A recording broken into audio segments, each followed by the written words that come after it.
గారి జన్మదిన సందర్భంగా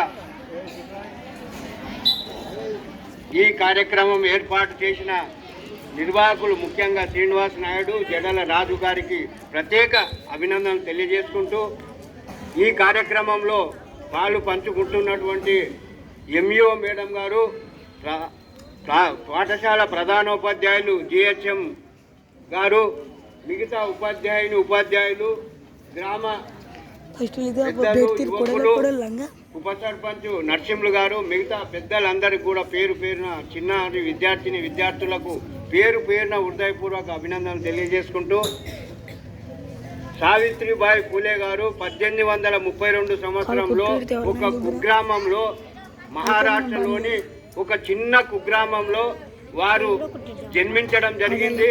ఒక పేద కుటుంబంలో జన్మించడం జరిగింది. వారికి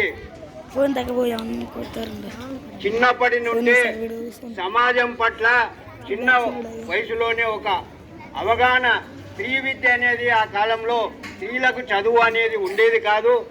ఆ సందర్భంలో ఈరోజు మహిళా ఉపాధ్యాయ దినోత్సవంగా జరుపుకోవాలనేటటువంటి కేంద్ర రాష్ట్ర ప్రభుత్వాల సూచన కనుక ఆనాడు 10వ ఏటనే ఆ సావిత్రిబాయి పూలేకి జ్యోతిరావు పూలేతో వివాహం జరిగింది. ఆ వివాహం జరిగిన తర్వాత ఆమె చదువుపై ఆసక్తి ఉందని గ్రహించి జ్యోతిరావు పూలే గారు ఆమెకు విద్యను స్వయంగా తానే నేర్పించడం జరిగింది. ఆ విద్యను నేర్చిన తర్వాత ఆమె మిషనరీ స్కూల్లో టీచర్ ట్రైనింగ్ కూడా చేయడం జరిగింది. ఆ టీచర్ ట్రైనింగ్ అయిన తర్వాత పాఠశాలను అన్ని కులాలకు సంబంధించిన మహిళలకు విద్యను అభ్యసించే విధంగా పాఠశాలను నిర్వహించడం జరిగింది. ఆ పాఠశాలలను నిర్వహిస్తుంటే అనేక మంది వారిపై ఇబ్బందులు గురి చేస్తే వాళ్ళ ఇంటి స్వతహాగా జ్యోతిరావు పూలే గారి తల్లి తండ్రి కూడా వీరిద్దరిని భార్యాభర్తల్ని ఇంటి నుండి తరిమివేయడం జరిగింది. ఆ సందర్భంలో వారు బయటకు వెళ్ళి ఏమాత్రం అధైర్యపడకుండా 1 నుండి 18 పాఠశాలలు నిర్వహించడమే కాకుండా సమాజంలో ఉన్నటువంటి వితంతువులకు కులాంతర వివాహాలను ప్రోత్సహిస్తూ సమాజంలో అందరిలో ఒకటే రక్తం ప్రవహిస్తుంది అనేటటువంటి విషయాన్ని తెలియజేస్తూ, ఎక్కడ కూడా చదువుకుని కలగకుండా మహిళలను ప్రోత్సహించి మహిళలు కూడా పురుషులతో సమానం అనేటటువంటి భావనను ఆనాడు కలిగించి విద్యకు వాళ్ళని దగ్గర చేసిన సావిత్రిబాయి పూలేను ఈ దేశంలో మనమంతా కూడా ఎంత కొనియాడినటువంటి విషయాన్ని ప్రతి విద్యార్థి గ్రహించాలని కోరుతున్నాను. అదేవిధంగా ఆమె చనిపోతే భర్త చితికి స్వయంగా ఆమె చితి అంటించడం జరిగింది.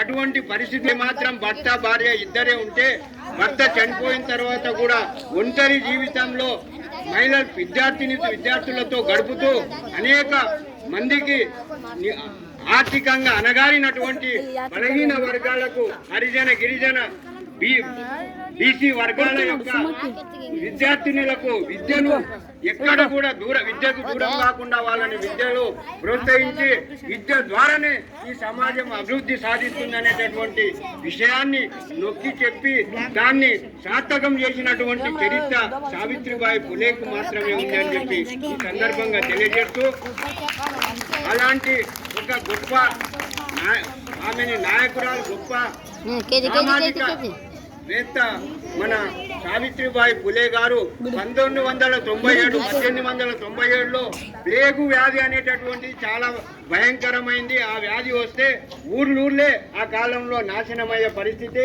అందరూ కూడా చనిపోయే పరిస్థితి ఉన్నటువంటి సందర్భంలో ఆ ప్లేగు వ్యాధి బాధితులకు సేవ చేయడానికి సావిత్రిబాయి పూలే ఒక మహిళ అయి ఉండి కూడా ఆ సేవ చేస్తూ ఆ వ్యాధి సోకి ఆమె మరణించడం జరిగింది.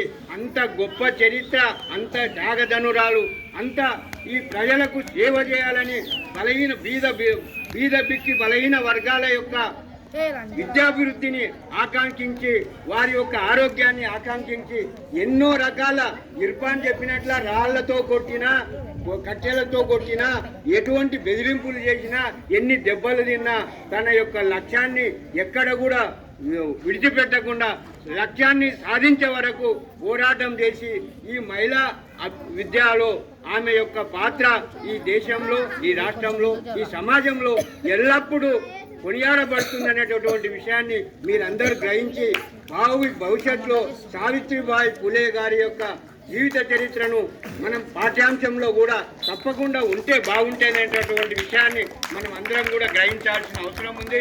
ఈ సందర్భంగా మీ అందరూ కూడా ఈ నిర్వాహకులు ఈ యొక్క కార్యక్రమాన్ని ఏర్పాటు చేసినందుకు వారికి, ఇక్కడ ఉన్న వేదిక పైన ఉన్న వేదిక ముందున్న మీ అందరికి కూడా హృదయపూర్వక అభినందనలు తెలియజేసుకుంటూ ముగిస్తున్నాను. జై హింద్, జై భారత్.